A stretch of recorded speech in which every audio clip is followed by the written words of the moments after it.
आज माझे सहकारी माझे वैभवजी खैरे आणि मी आज एका व्यासपीठावरती आहोत आणि त्यांनी उल्लेख करत असताना सांगितलं की काही आज आपले असलेले उमेदवार शिवसेनेचे उमेदवार निकेतन असू द्या किंवा मग काहीतरी नावं घेतली, मला वाटतं अनेक जणांची नावं घेतली इथे, आमच्या तौसिफबाई असू द्या किंवा आमची आरिफबाई असू द्या किंवा दीप्तीबाई असू द्या, परंतु वैभवजी आपण देखील मनसेच्या अगोदर आपण शिवसेनेमध्ये रामनाथबाईंचेच आपण सहकारी होतात, म्हणून मला वाटतं आपण घर वापसी झालेली, म्हणजे युतीच्या निमित्ताने का होईना एका व्यासपीठावरती तर आलो.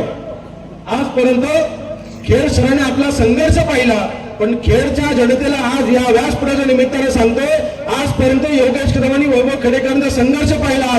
आता योगेश कदम आणि वैभव खेडेकरचं जे आपल्या खेडकरांनी प्रेम आहे ते एकत्र मिळून तुम्हाला पाहायला मिळेल. विकास कसा होता आम्ही दोघे मिळून तुम्हाला करून दाखवू, आम्ही दोघे मिळून तुम्हाला करून दाखवू.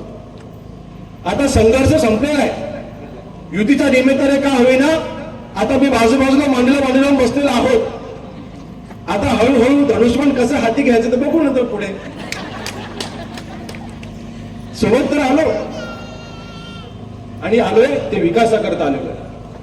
त्यांच्या देखील अनेक संकल्पना ज्या खेळ शहराकरिता अतिशय चांगल्या असतील, नक्कीच त्या आम्ही दोघे मिळून एकत्र मिळून आम्ही तर राबवणार आहोत. माझ्या ज्या खेळ शहराला घेऊन ज्या संकल्पना आहेत, रामनाथभाईंच्या खेळ शहराला घेऊन ज्या संकल्पना आहेत, तर ते राबवून ते देखील मदत करणार आहेत. परंतु मानवाने हे काय दोघे आम्ही एकत्र म्हणून फक्त भाषण करून ते आम्ही करू शकणार नाही. त्यासाठी सत्ता आपली हवी आहे ना.